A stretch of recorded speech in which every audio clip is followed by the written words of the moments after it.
রহমতের নবী বলেন, হাসরের ময়দানে দায়িত্বের কারণে জবাবদিহিতার কাঠগড়ায় দাঁড়াতে হবে।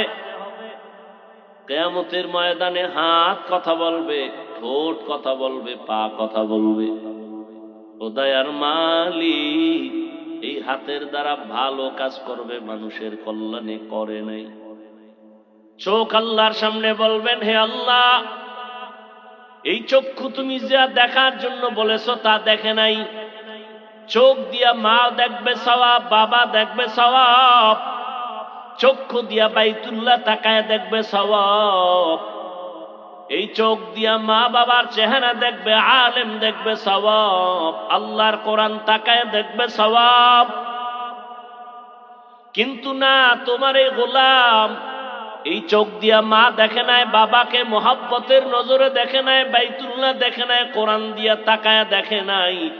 বরং সারা রাত দরওয়াজা জানালা বন্ধ করিয়া মোবাইলটা সামনে নিয়ে সারাটা রাত কবিরা গুনাহ দেখে দেখে রাত কাটিয়েছে। চোখের জেনা, কানের জেনা, জবানের জেনা, অন্তরের জেনা করে করে এই মোবাইল দিয়ে সারা রাত কাটিয়েছে। আল্লাহর আদালতে চোখ কথা বলবে। এজন্য রহমতের নবী বলেন, দায়িত্বশীল, তোমার দায়িত্ব পালন করো। ও মা বাবা, সন্তানের দায়িত্বশীল আপনি।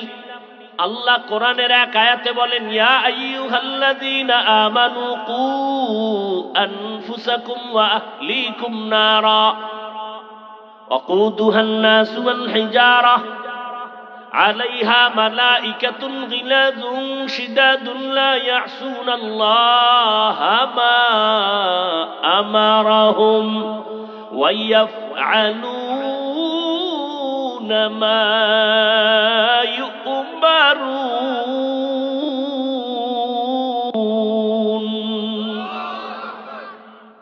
আল্লাহ তাআলা বলেন, ও দুনিয়ার মুমিনেরা, জাহান্নাম থেকে আগে নিজেকে বাঁচাও, তারপরে দ্বিতীয় দায়িত্ব তোমার আহালকে বাঁচাও। মা বাবা, জাহান্নাম থেকে আগে নিজেকে বাঁচাও, তোমার আহাল সন্তানকেও বাঁচাও। স্বামী, তুমি নিজেকে জাহান্নাম থেকে বাঁচাও, এরপরের দায়িত্ব তোমার আহাল স্ত্রীকেও বাঁচাও। শিক্ষক, জাহান্নাম থেকে আগে নিজেকে বাঁচাও, দ্বিতীয় দায়িত্ব তোমার আহাল ছাত্রদেরও বাঁচাও। মসজিদের ইমাম ও খতিব, জাহান্নাম থেকে আগে নিজেকে বাঁচাও, দ্বিতীয় দায়িত্ব তোমার আহাল মুসল্লিদেরকেও জাহান্নাম থেকে বাঁচাও। ওয়ার্ডের মিম্বার, জাহান্নাম থেকে নিজেকে আগে বাঁচাও, ওয়ার্ডের মানুষকেও বাঁচাও। চেয়ারম্যান, জাহান্নাম থেকে আগে নিজেকে বাঁচাও, এরপরে তোমার আহাল ইউনিয়ন বাসীকেও বাঁচাও। সরকার, নিজে জাহান্নাম থেকে বাঁচাও, এরপরে দেশবাসী তোমার আহাল তাদেরকেও বাঁচাও। ওলামায়ে কেরাম, নিজেকে আগে জাহান্নাম থেকে বাঁচাও, গোটা উম্মত তোমার আহাল, উম্মতেরও জাহান্নাম থেকে বাঁচাও। আমি এজন্যই তো মাঝে মাঝে বলি, বহু বুজুর্গ পাগড়িওয়ালা, জিকির করনেওয়ালা, তাবলিগওয়ালা, মক্কার হাজি শুধু সন্তানের অপরাধের কারণে আল্লাহর জাহান্নামে যেতে হবে, ইবাদত করিয়াও জাহান্নামে যাবে, শুধু সন্তানের অন্যায়ের কারণে। কারণ সন্তানকে জীবনে নামাজের দাওয়াত দেয় নাই, পর্দার কথা বলে নাই, হালালের কথা বলে নাই। ও ভাই, তোমাকে কে মাথার মধ্যে উল্টা পাল্টা বুদ্ধি দিয়েছে? ইবাদত লাগে না, আমল লাগে না, অথচ স্পষ্ট কোরআনের আয়াত, আল্লাহ মানুষকে দুনিয়ায় পাঠাইছেন আমলের পরীক্ষা নেওয়ার জন্য, আর সে বলে আমল লাগে না। তুমি হাদিস পড়ো, তুমি জানো না কিয়ামতের দিন ফরজ আমলের ঘাটতি পূরণে নফল লাগবে? তোমাকে কে বলেছে নফল লাগে না? রাসূলের সহিহ হাদিস, কিয়ামতের দিন ফরজ আমলের ঘাটতি হবে সবার, সেই ফরজ আমলের ঘাটতি পূরণ হবে নফল দিয়া। আল্লাযী খালাকাল মাউতা ওয়াল হায়াতা লিয়াবলুয়াকুম আইয়ুকুম আহসানু আমালা ওয়া হুয়াল আজিজুল গফুর। আল্লাহ বলেন আমি আমলের পরীক্ষার জন্য মানুষ বানাইছি, আমি দেখতে চাই পরীক্ষা করে কে উত্তম আমল করে। বেদাতীরা বলে আমলের মতো, আমল ভালো আমল একবার করো, বেশি লাগবে না, নামাজের মতো নামাজ একবার পড়লেই হয়। ওরা ছন্দ মিলায় মিলায় কয় নামাজ পড়ো মুসল্লি, নামাজের কি রাখো ডর, যেই নামাজে জান্নাত পাবি সেই নামাজ কোথায় তোমার। নামাজ পড়ো মুসল্লি, নামাজের কি রাখো ডর, যেই নামাজে জান্নাত পাবি সেই নামাজ কোথায় তোমার। তার মানে ওরা বুঝাইতে চায় যেই নামাজে জান্নাত পাবি ওই নামাজ পড়, শুধু শুধু নামাজ পড়ে লাভ নাই, এই জন্য ওরা পড়ে না। নামাজ পড়ে মনে করেন না জান্নাত রেডি, আপনাদের জন্য সুসংবাদ আছে কোরআনে। আরাআইতাল্লাযী ইউকাযযিবু বিদ্দীন ফাযালিকাল্লাযী ইয়াদউল ইয়াতীম ওয়া লা ইয়াহুদ্দু আলা তাআমিল মিসকিন। পরের আয়াত কোন? মুসল্লি নামাজির জন্য ওয়াইল নামক জাহান্নাম। এবার বুঝেন কেমন নামাজ পড়েন। ওয়াইল নামক জাহান্নাম, জাহান্নামের মধ্যে মারাত্মক জাহান্নামের নাম ওয়াইল। এই ওয়াইল নামক জাহান্নাম মুসল্লিদের জন্য। এবার বুঝেন কোন মুসল্লি। নামাজ তো পড়ি, বাহাদুরি করি, বেনামাজি দেখলে সি সি করি, নিজের নামাজ কবুল হয়েছে কিনা খবর নেই। আল্লাহ হেদায়েত দান করেন। ইয়া আইয়ুহাল্লাযীনা আমানুত্তাকুল্লাহা হাক্কা তুকাতিহি ওয়া লা তামুতুন্না ইল্লা ওয়া আনতুম মুসলিমুন।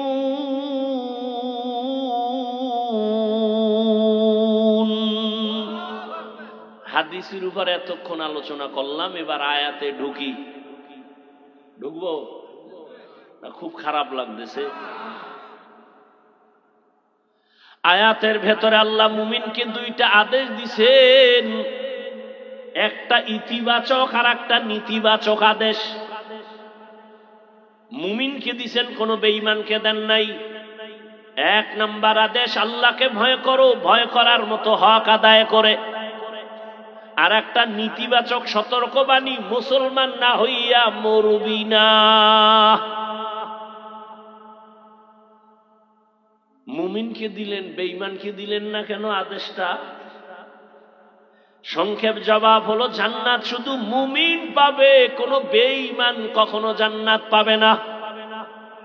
আর মুমিনেরাও যে পাবে, বহু পিঠা খাওয়ার পর, এত সোজা না। বহু পিঠা খাওয়ার পরে জান্নাত, এত সোজা না। দলিল, আবার ওই দলিলে গেলে সময় যাবে অনেক। রহমতের আপনারা জানেন, তবে আমি সংক্ষেপে বাংলাটা বলি। রহমতের নবী বলেন, আমার আগে একদল চালাক উম্মত ছিল বনি ইসরাইল। এরা নিজেদেরকে এত পাওয়ারফুল মনে করিয়া অহংকারী হইয়া এদের মধ্যে দলাদলি শুরু হতে হতে ৭২ দল হয়ে গেল। আমার উম্মত আরো চালাক, আমার উম্মতের মধ্যে আরো একটা দল বেড়ে যাবে। কত হবে? কত? আল্লাহর নবী বলেন, কুল্লুহুম ফিন্নার ইল্লা মিল্লাতান ওয়াহিদা। ৭৩ দল সব জাহান্নামে, জাহান্নামে যাবে, জাহান্নামে যাবে, তবে এক দল জান্নাতে যাবে। ক্বালু মান হিয়া ইয়া রাসূলুল্লাহ। সাহাবায়ে কেরাম জিজ্ঞেস করলেন, ইয়া রাসূলুল্লাহ, যেই দলটা জান্নাতে যাবে তাদের পরিচয় কি? ক্বালা মা আনা আলাইহি ওয়া আসহাবি। নবী বলেন, আমি মুহাম্মদের যে মাইনা চলবে সে। কয় না না, নবী যদি বলতেন আমারে মাইনা চললে জান্নাতি হইতো, নবী বলে নাই। নবী বলেন, আমার আদর্শ যারা মানবেন আর আমার হাতে গড়া সাহাবাদেরকেও যারা মানবেন তারা জান্নাতে যাবে। অতএব যারা শুধু নবী মানে, সাহাবায়ে কেরামদেরকে মানবে না, তারা মুসলমান হলেও ৭২ দল জাহান্নামীদের অন্তর্ভুক্ত। নাম্বার 2, এই বয়ান তো আপনারা অনেকেই জানেন, 72 দল জাহান্নামে যাবে, 1 দল জান্নাতে যাবে, এই কথা শুনছেন। তবে এই কথাটা হয়তো অনেকে শুনেন নাই, শুনে থাকলে মনে নাই। 72 দল যে জাহান্নামে যাবে, এদের মধ্যে কোনো হিন্দু নাই, বৌদ্ধ নাই, বিধর্মী নাই, সব মুসলমান। সব কি? এবার বুঝেন কোন দলে আছেন।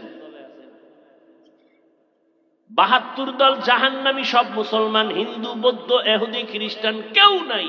72 দল জাহান্নামী মুসলমান, আর 1 দল জান্নাতি, তারাও মুসলমান। তাহলে বুঝেন তো মুমিনের জান্নাত পাওয়া কত কঠিন হবে। আল্লাহ আমাদের হেদায়েত দান করুন। এবার আদেশ দিলেন, আমাকে ভয় করার মতো ভয় করো, হক আদায় করে। সাহাবায়ে কেরাম পেরেশান হয়ে গেলেন, ইয়া রাসূলুল্লাহ, আল্লাহ যত বড়, ওই পরিমাণ হক আদায় করে আমরা তো ভয় করতে পারবো না। কেউই পারবেন না। নবীও চিন্তায় পড়ে গেলেন। আল্লাহ আয়াত নিয়ে জিব্রাইলকে পাঠায়, কয় নবী সমাধান দিয়ে দাও, জিব্রাইল যাও। আয়াত দিয়ে পাঠায় দিলেন, নবী আপনি শুনায়া দেন, ইত্তাকিল্লাহ মাস্তাতাতুম, আমার হক আদায় করার দরকার নাই, বরং বান্দা তার সাধ্য মতো যেন আমারে ভয় করে। দ্বিতীয় আদেশ, এই মুমিন, মুসলমান না হইয়া মরবি না। কারে কইছে? কাফেরে রে। কারে? আপনারা এখানে মুমিন না বলে, মুসলমান না। আল্লাহ এটা কি কইলেন? যে এই মুমিন, মুসলমান না হয়ে মরিস না। কঠিন কথা। আমরা যেমন মুমিন তেমন কি মুসলমান। তো আল্লাহ আবার কেন বললেন মুমিন মুসলমান হইয়া মরিস?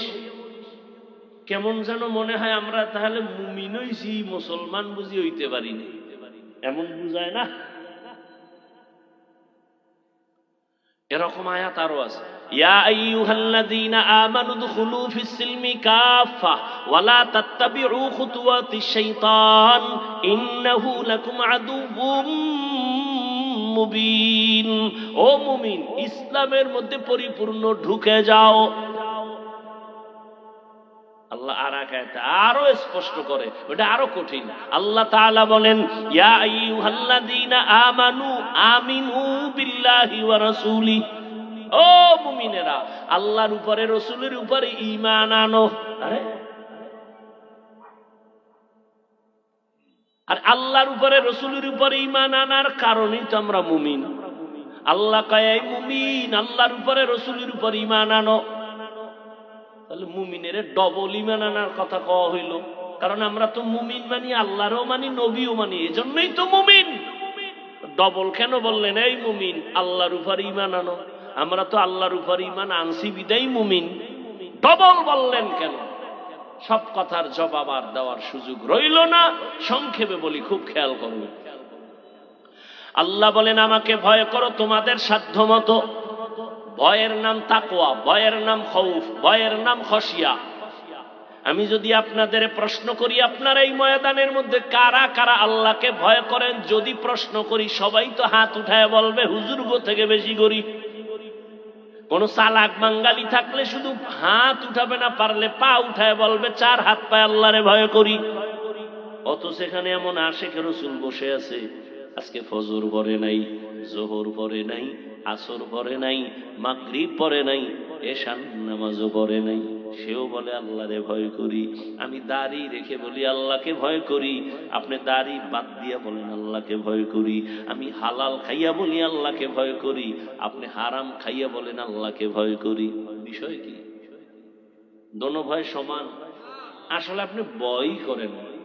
ভয় কি জিনিস বুঝেনি না। একজনের সাপ ভয় পায়, কেমন প্রমাণ? সাপ জীবনে ধরবে তো দূরের কথা, সাপ যেখানে আছে সেখানেও যাবে না, এতটা ভয় পায় যে ঘুমের মধ্যেও মাঝে মাঝে সাপ সাপ গায়ে চিল্লায়। বুঝা গেল সে আসলে এই সাপের ভয় পায়। একটা সন্তান মা বাবাকে ভয় পায়, প্রমাণ মা বাবার সামনে সন্তান অন্যায় করে না, বেতের বাড়ির ভয়ে। ঠিক এই জমিনে যেই মানুষ আমার আল্লাহর আযাবের ভয় করবে, ওই বান্দা গলায় ছুরি লাগাবে, আমার রাসূলকে বেজার করে দাড়ির মধ্যে অস্ত্র লাগাবে না।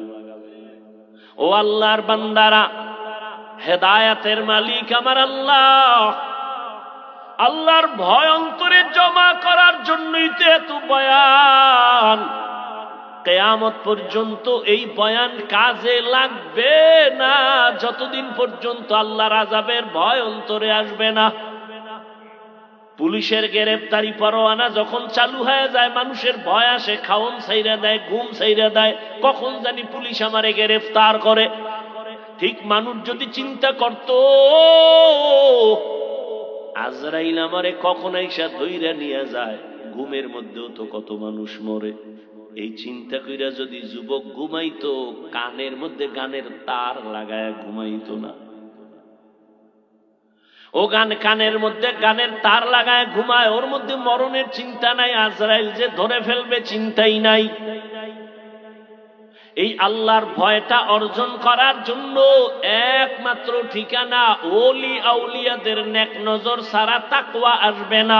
লিকুল্লি শাইইন মা'দিনুন মা'দিনুত তাকওয়া কুলুবুল আরিফিন। ভালো ভালো জিনিস রাখার গোডাউন আছে, তাকওয়ার গোডাউন হলো আল্লাহর মুহাব্বতের বান্দা আহলুল্লাহ, তাদের কলব।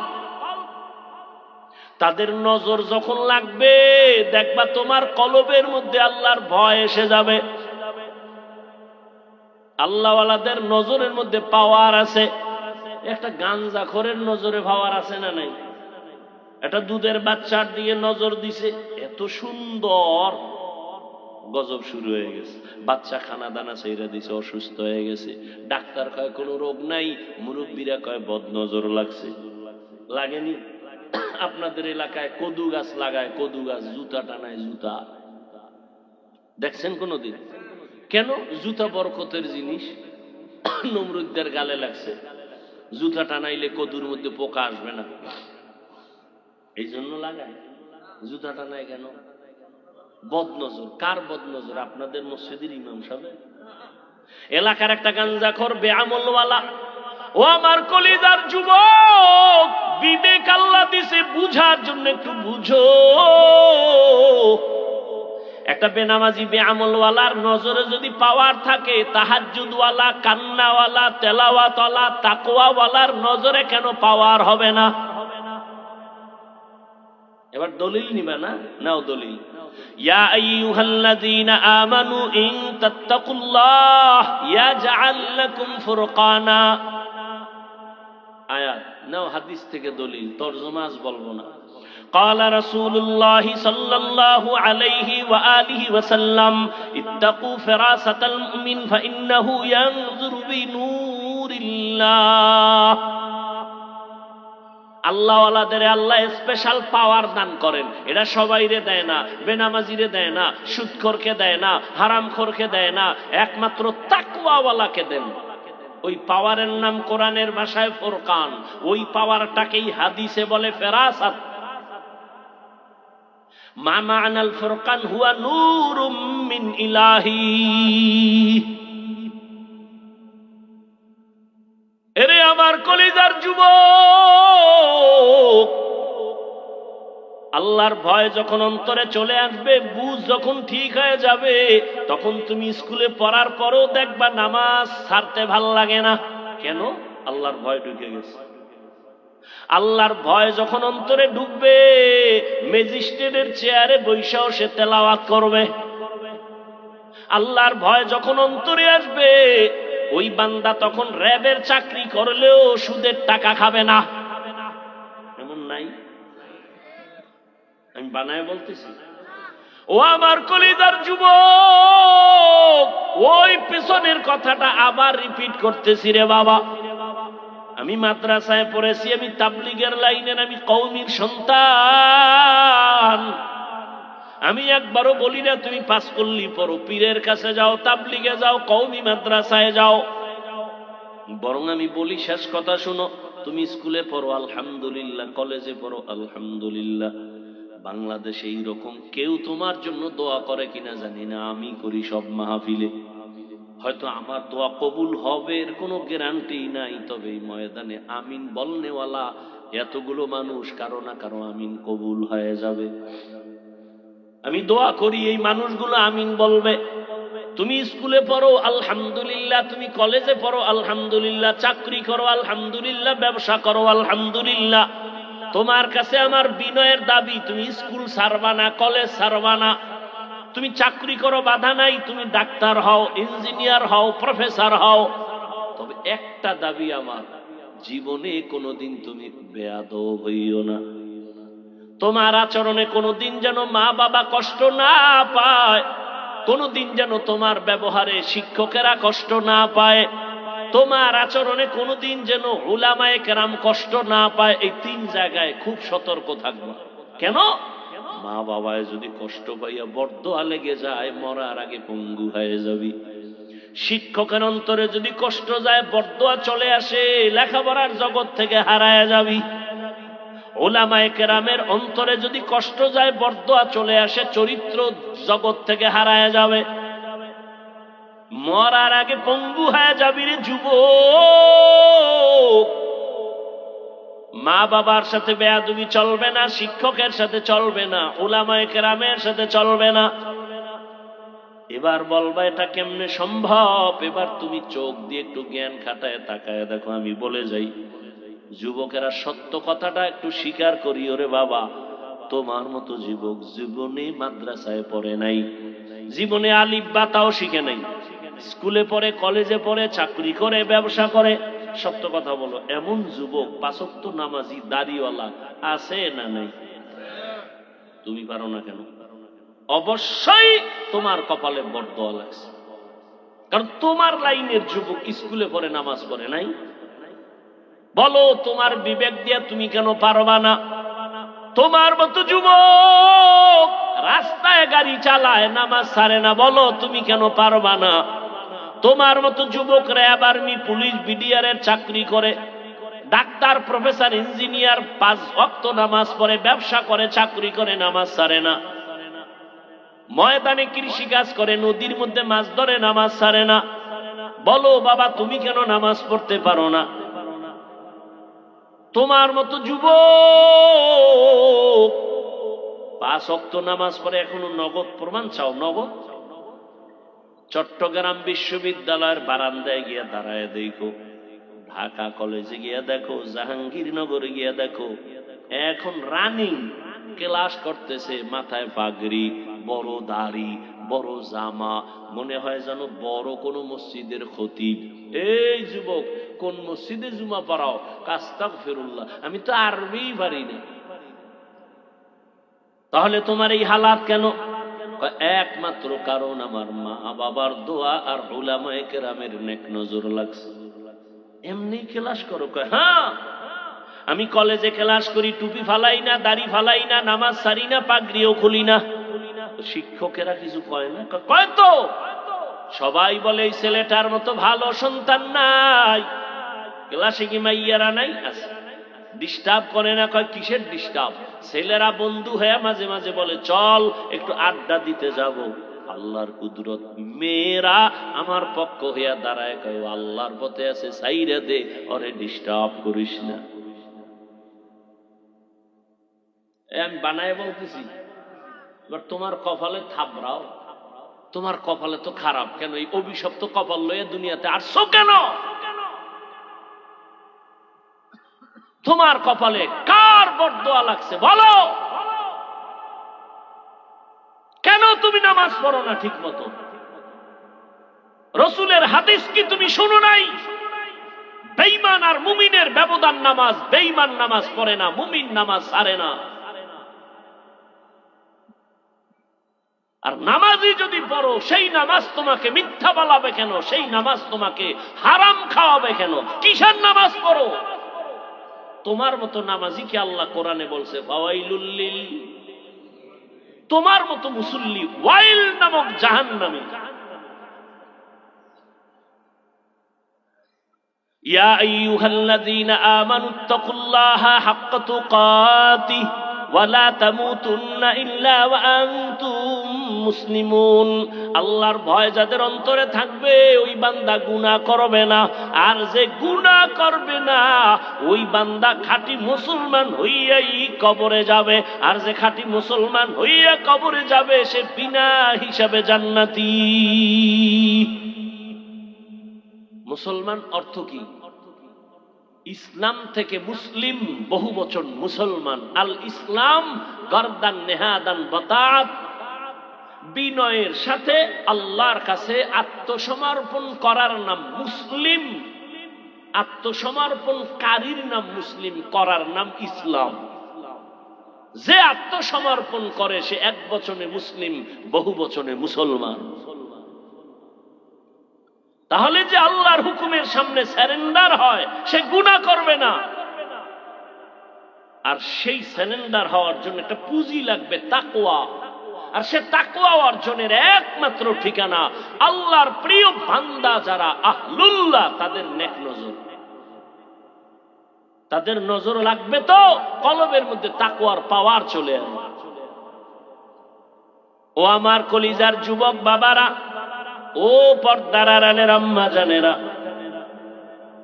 আপনাদের এই সন্তানদের যতটা কথা আমি বুঝাইলাম, আপনি মা যদি দোয়া না করেন কোনোদিন এগুলো কাজে লাগানো সম্ভব হবে না। কারণ এই দুনিয়ায় যত সন্তান ভালো হয়ে আসছে সব হলো মায়ের অবদান। এ কারণেই তো মায়ের সম্মান অনেক বেশি। এরে পর্দার আড়ালের আম্মা জান, আপনারা নবী না, নবীদের মা সাহাবায়ে কেরামদের মায়ের মতো দামি। আপনারা তো খাদিজা রাদিয়াল্লাহু আনহার মতো দামি, ফাতেমা রাদিয়াল্লাহু আনহার মতো দামি, আয়েশা রাদিয়াল্লাহু আনহার মতো দামি।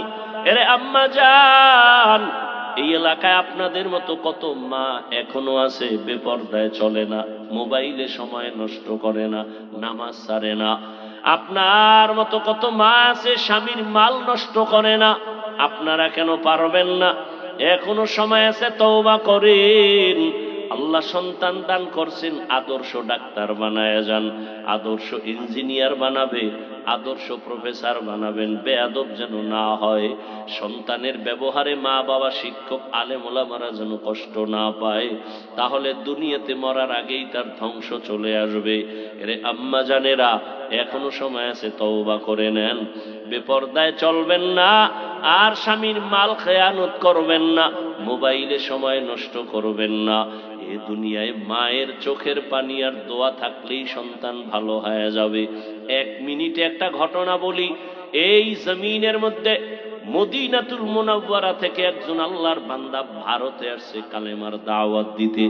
ঘুরা ঘুরা দাওয়াত দিতে দিতে লক্ষ লক্ষ বিধর্মী তার হাতে মুসলমান হয়ে গেছে।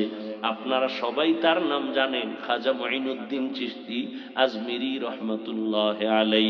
মায়ের সামনে একদিন আনন্দ করে, মা বলে, এই মুঈনুদ্দিন এত খুশি কেন? বলে, মা লক্ষ লক্ষ বিধর্মী মুসলমান হয়েছে। মা বলে, মুঈনুদ্দিন এগুলো তোর বাহাদুরি না, আমি মায়ের অবদান। মুঈনুদ্দিন চিশতি রহমাতুল্লাহ আলাই বলেন, মা তোমার অবদান কি?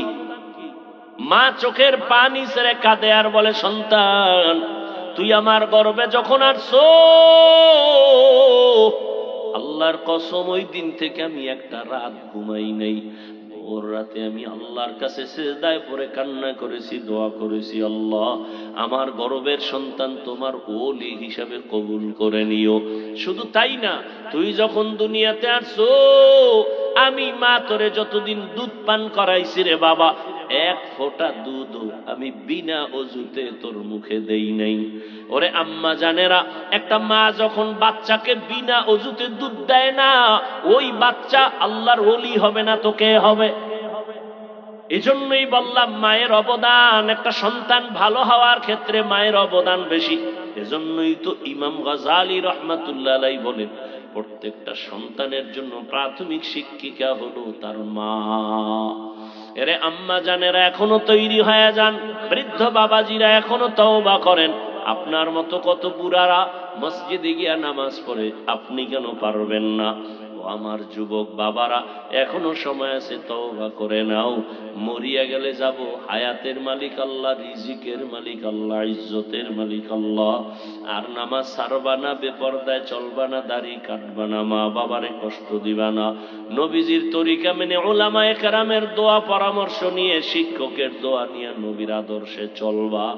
তওবা করার মতো যদি অন্তর তৈরি হয়, মুনাফিকি যদি কারো অন্তরে না থাকে, খাঁটি তওবার নিয়ত যাদের আছে, দুটো হাত আল্লাহকে দেখাইয়া দাও। আয় আল্লাহ, হাতগুলো কবুল করে নেন, তওবা কবুল করে নেন, তওবার উপরে মজবুত হইয়া চলার তৌফিক দান করেন, আমিন। আলহামদুলিল্লাহি রাব্বিল আলামিন, ওয়াসসালাতু ওয়াসসালামু আলা সাইয়্যিদিল আমবিয়া ওয়াল মুরসালিন ওয়া আলা আলিহি ওয়া আসহাবিহি আজমাইন। ইয়া আরহামার রাহিমিন, ইয়া আরহামার রাহিমিন, ইয়া আরহামার রাহিমিন। رب ارحمهما كما ربياني صغيرا. اللهم إنك عفو كريم تحب العفو فاعف عنا. اللهم إنا نسألك رضاك والجنة ونعوذ بك من سخطك والنار. رب ارحمهما كما ربياني صغيرا. اللهم إنا نعوذ بك من البرص والجنون والجذام وسيء الأسقام. ربنا ظلمنا أنفسنا وإن لم تغفر لنا وترحمنا لنكونن من الخاسرين. ربنا لا تزغ قلوبنا بعد إذ هديتنا وهب لنا من لدنك رحمة إنك أنت الوهاب. يا الله মাহফিল কবুল করে নেন, আয়োজনকারী সহযোগিতাকারীদের কবুল করে নেন, এলাকায় শান্তি দান করেন, মা বোনদের আবেদা বানায় দেন, সন্তানগুলো নেককার বানায় দেন।